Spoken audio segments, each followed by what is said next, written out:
Funding for Georgia Outdoors has been made possible in part by a grant from the Imlay Foundation.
Welcome to Ossabaw, the third largest barrier island off the coast of Georgia.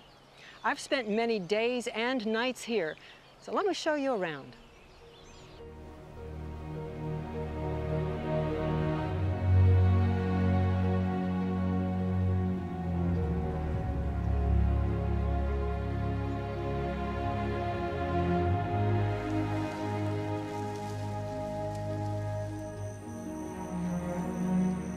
Ossabaw is owned by the state and designated as Georgia's first heritage preserve. It's only about 20 miles south of Savannah, but the island feels worlds away from civilization.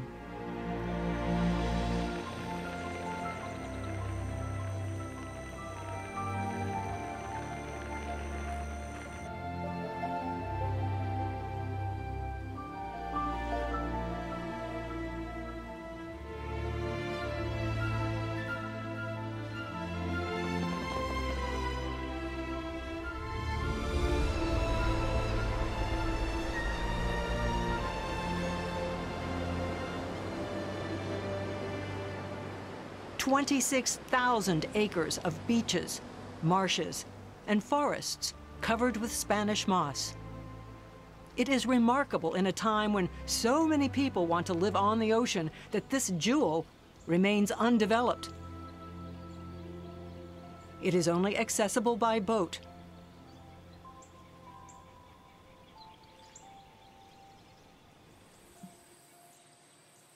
Once here, you can feel the silence. There is an air of mystery, a kind of lost in the wilderness feeling created by the many dirt roads that crisscross the island and the marshes filled with wading birds and alligators.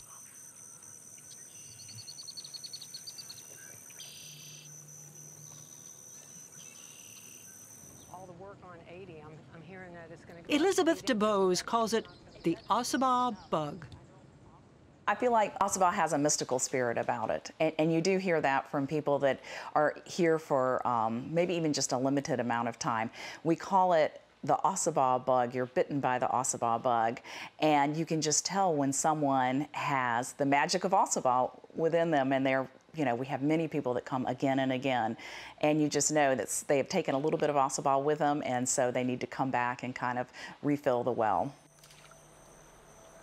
DeBose is with the Ossabaw Foundation, which works with the state to keep the island protected from development and unrestricted visitation.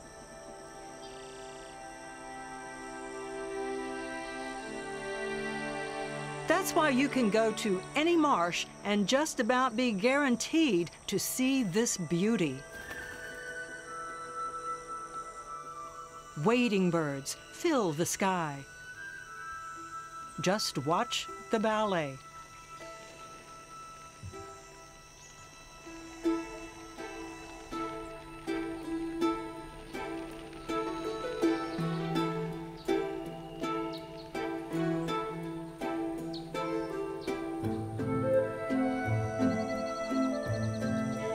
They are individually beautiful and can live here without fear. Even the alligators don't seem to stress them out.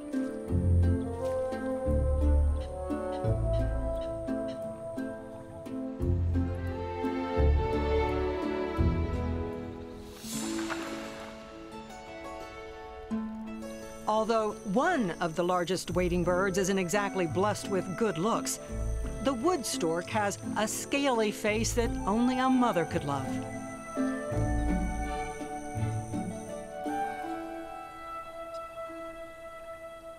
But they are pretty in a special way, and we are lucky to have them. In the 90s, their numbers plunged after hundreds of thousands of wetlands were drained and developed in Florida. But they moved on to Georgia, and their numbers are on the rise, thanks to places like this.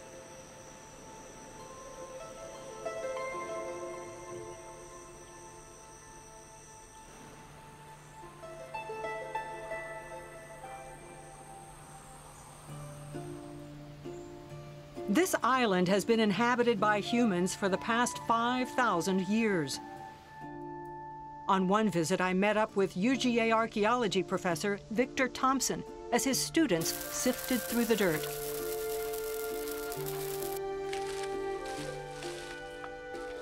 Everything they find tells a story of where people lived and the health of the ecosystem. It's one point of data and a series of studies that are ongoing up and down the coast of Georgia and North Florida and South Carolina. But it tells you there were people living here a long, long time Oh yeah, ago. definitely. Yeah. Pretty cool. Yeah, it's excellent. Then we have this site here. The main thing is to not come anywhere close to the wall. All right. Yeah. Then and I can help you if you'd like. Yeah, there we go. Ballet training. See how graceful? There you go. This site has two successive occupations, one about 800 AD, and then another between 1350 and 1500 AD. And how do you know that? Well, so just like you can drive down the road and see a 1968 Corvette and know it's a 1968 Corvette, I look at a piece of pottery and I say, that's a 800 AD, you know, cord mark shirt or whatever. So you've pulled pottery out of here? We've pulled pottery out of here, yeah. And so that's how I know the approximate ages of some of these features that we see. And what a feature is basically sometime in the past someone disturbed the soil and they dug it out and they may have roasted some oysters in there and then thrown the oyster back in and then covered it up. And it's basically an indication of human activity that was not meant to be moved. Even the size of oysters found in the dirt sends a message about the ecosystem then and now. Is an oyster shell large or small? Something that simple can provide evidence of change. I use the archaeological record to sort of think about ecological questions. And one of the great things about estuaries is they have these wonderful shellfish and oysters, such as oysters, and they can tell us a lot about the health of an ecosystem. And they can tell us a lot about environmental change.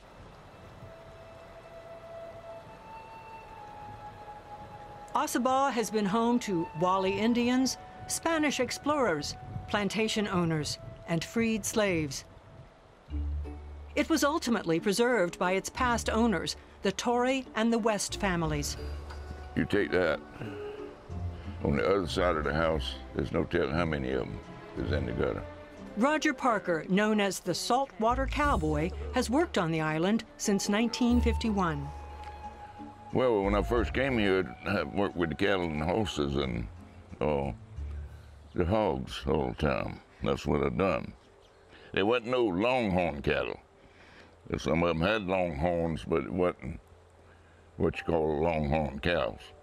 And you took care of how many? Well, we probably had 1,000 head of cattle here. 1,000? Yeah. It doesn't seem like it'd be a good place to raise cattle on an island. How did it work? Well, it really didn't cost you anything to feed them because they had plenty to graze on. Plenty of marsh land and in the woods and low areas where, especially if it rained and then dried up, the grass would come right back out. So it really didn't cost you anything to have them. You were a hard worker. Well, yeah, because back years ago, if I didn't work, somebody'd be put a boot in my butt when I was a boy coming up, 16, 17 years old. Yeah. It was a much different island then, run like a plantation. Sandy West inherited the land and was a force to be reckoned with. Then you started working with Sandy West. That must have been, you two were quite the characters. Well, just anybody couldn't work with her. She was good to everybody, but she had her ways, and that's the way she wanted it. And I don't know why I'd just fall right in and do what she wanted me to do. I guess because she was paying me. Well, there's that. But there have been a lot of times I just felt like walking off. Yeah. So, I didn't do it, so it kind of meant that I loved the island probably more than I did her. There you go. There you go. Hey, sweetheart. Roger cooked for her, worked all the animals, and kept up the land. But perhaps more than anything, he was like her sidekick, partners in crime, so to speak. The last time that me and her went clamming, and I had to drag her out in the mud 3 times, and my truck went about 15 feet from it. And I told her then, I said, Ms. West, I'll never go with you again. And I hadn't been clamming since. But we've always had fun getting horses. Anything that, riding horses, you know, 'cause she enjoyed it, and she was paying me, so I more or less had to do it, but I enjoyed it, because we such good friends. And you know, I've had a lot of good working relationship with her, and it's just been a pleasure. She sold the island to the state for a fraction of its value, on the condition that it not be developed and only used for natural, scientific, cultural, or educational purposes. And it was Sandy West who brought the Sicilian donkeys to Ossabaw.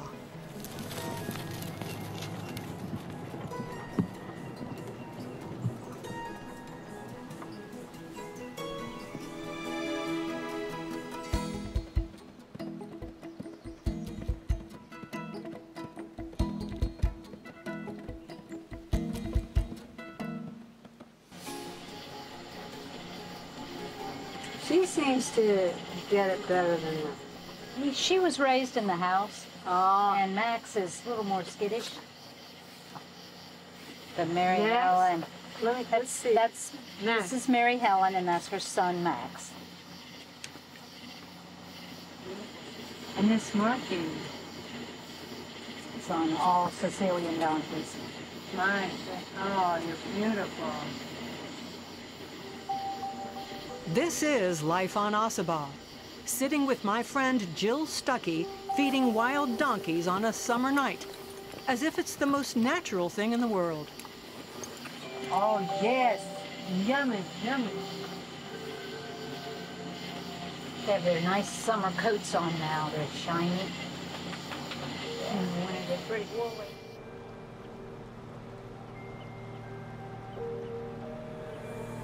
They are a fixture on the island, and sometimes a group of them will follow you. But here's the backstory. The donkeys have a very special history. So Mrs. West's youngest son, Justin, was turning 10 in 1965. And apparently Bull Island in South Carolina was bought by the federal government. So it was being turned over to U.S. Fish and Wildlife, and they had many exotic animals there. And some of those were these Sicilian donkeys that were imported in the 1920s. So Mrs. West went with a Volkswagen van and loaded up 6 donkeys. She then had the van barged to Ossabaw Island and gave Justin these 6 donkeys for his 10th birthday. Those 6 donkeys, through the years, eventually turned into 150 donkeys. So Sandy now had too many donkeys. She had Roger round them up and managed to find homes for all the animals. There are only 8 left, and no one wants to see them go.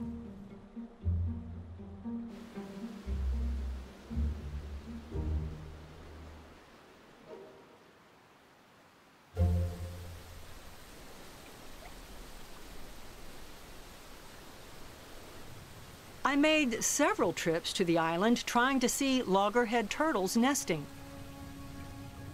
Ossabaw has played a critical role in the success of loggerheads and their ability to nest. Once listed as a threatened species, conservation measures taken up decades ago reversed the trend. Coastal states now monitor and protect sea turtle nests, and shrimp boats are equipped with nets that allow any captured turtles to escape.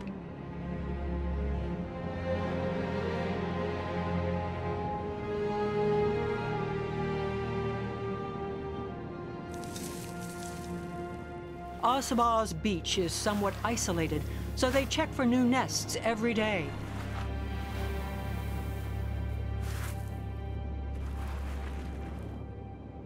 We were with biologist Mark Dodd and witnessed this majestic reptile as she hauled herself up the beach to lay her eggs.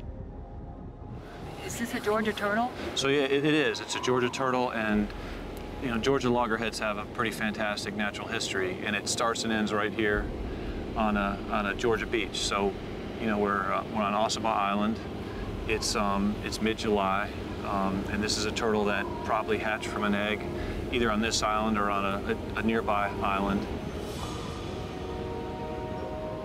She will lay around 100 ping-pong-size eggs, and on average will dig about 4 nests in a month. We are allowed this privilege purely for the sake of educating people about the need to leave these nests alone. Does she know we're here? She probably knows we're here, but she's so committed to finishing that she's gonna complete the nest regardless of our presence. And so what she's doing now is she's just finishing up by trying to camouflage the nest. So obviously she's throwing a lot of sand in our face and using her front flippers and her back flippers to throw sand around to try to camouflage the nest so predators won't be able to find it and dig up the eggs and eat them.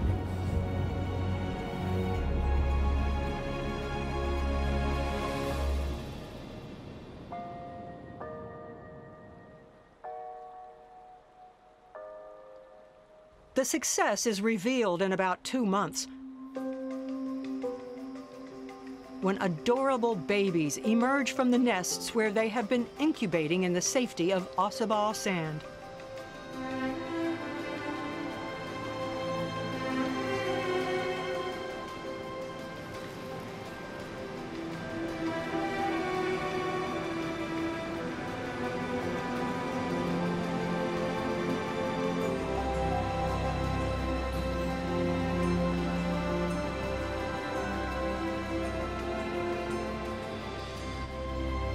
There are many predators that love turtle eggs, but with paid and volunteer monitors, the number of babies making it to the ocean each year has increased.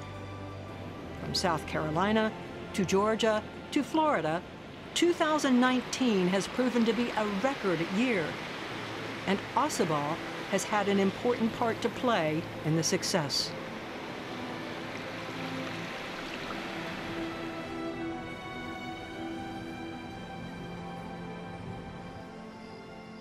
The island is also ground central for shorebirds.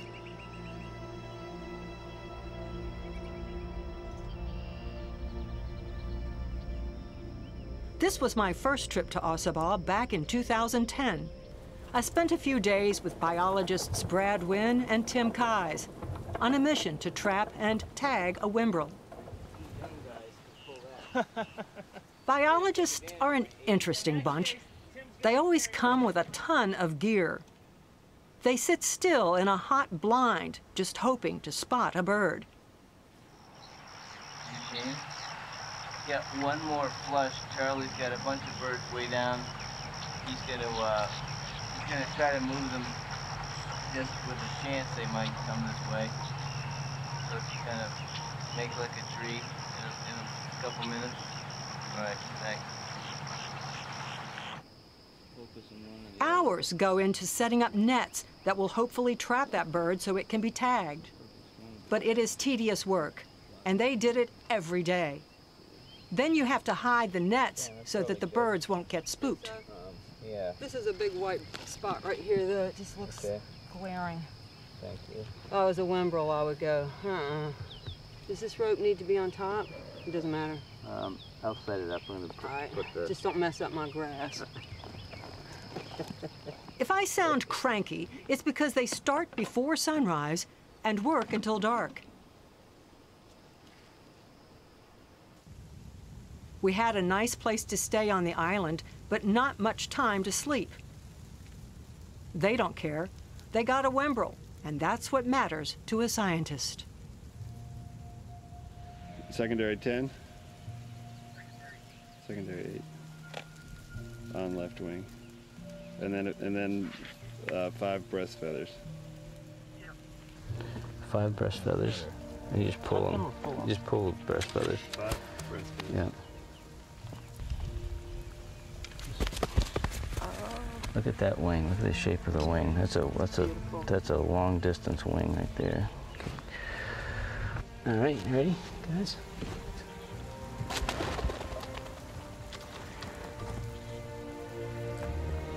That's a very good sign. Yes, it is. Now they can follow this bird from transmitter to tag to metal band for the rest of its life. And this is another reason Ausable is so important.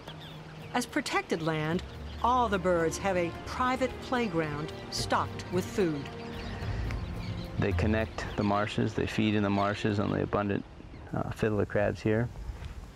And then in the evening, they stage and go out onto little sandbars out on the Georgia coast. So they need the whole coastal environment. They can't have one place or another. So with Georgia, we have 400,000 acres of this marsh, and it's reflected in how many Wimbrels we have here. We took a side trip to one of the sandbars off Ausable. It was like something from a movie. Thousands of birds swirling, dipping, and filling every open space in the sky. Cameras and binoculars came out within minutes. Look at that.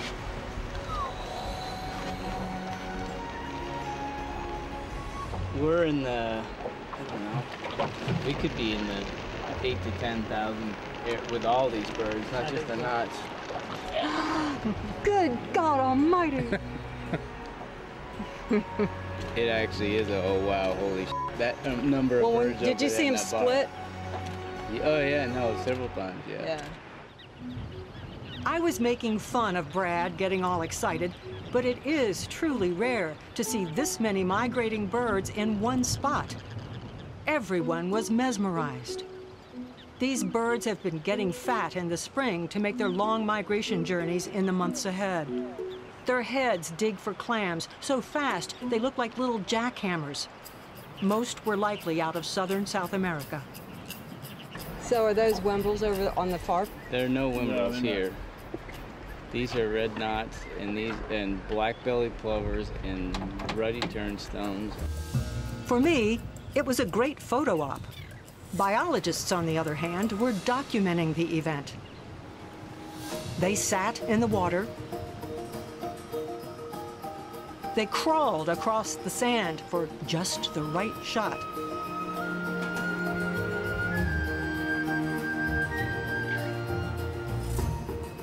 For biologists to see this many birds at one site, it was nirvana. As we pull away and leave the remarkable birding event behind, it is even more obvious why Ausable Island is so important. It is a shelter for wildlife and a respite for visitors. Some taxpayers may grumble about the restriction for visitation, but Sandy West made a deal with the state to make sure Ossabaw would be left alone and undisturbed. So it's appraised at $16 million, and because of agreeing to those terms for the natural, scientific, educational, and research purposes, the price was reduced to $8 million. And then the state said, well, you know, we don't really have $8 million. And that is when Robert Woodruff of the Coca-Cola Foundation, or the Coca-Cola Company, actually wrote a personal check for $4 million. So the state could then buy Ossabaw for $4 million. Quite a deal. You can go on day trips and overnight visits with the Ossabaw Foundation. You can visit the beaches by boat, but not above the high water mark. Though she no longer lives on Ossabaw, Sandy West managed to protect her beloved island. The family mansion still stands. The boarding house and historic buildings are on the north end of the island. But this wildness is most of what you'll see. Raccoons, wild hogs, deer, and of course the many birds that take refuge here. Sandy West used to tell people when they came here, welcome to the real world. This is the way the world is supposed to be. What you have on the mainland is manufactured. Food for thought. I've been on my belly next to a nesting loggerhead, hand-fed a donkey, and watched a captured whimbrel fly off into the sun. So Ossabaw will always be magic to me. I'm Sharon Collins. We'll see you next time.